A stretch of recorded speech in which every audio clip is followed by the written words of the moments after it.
మాఘ పౌర్ణమి శుభవేళ విశాఖపట్నంలో అద్భుత దృశ్యం ఆవిష్కృతమైంది. ఓ శివాలయంలో అరుదైన ఘటన చోటు చేసుకుంది. మహామాఘి రోజున పరమశివుని మెడలో హారంగా వెలుగొందే నాగేంద్రుడు స్వయంగా ఆలయ ప్రవేశం చేసి శివలింగానికి చుట్టుకొని దర్శనమిచ్చాడు.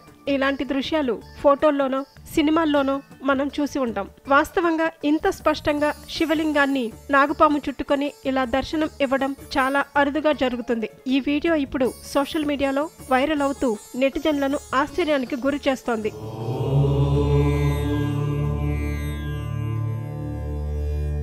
విశాఖలోని చంద్రబాబు నాయుడు కాలనీ సత్యనారాయణ స్వామి గుడికి వెళ్లే మార్గంలో శివాలయం ఉంది. ఆ ఆలయంలో ఎక్కడి నుంచి వచ్చిందో గాని ఓ నాగుపాము దర్శనమిచ్చింది. అది కూడా మాఘ పౌర్ణమి రోజు కనిపించడంతో ఇది శివుని మహిమేనని భక్తులు నాగుపాముకు ప్రత్యేక పూజలు చేశారు.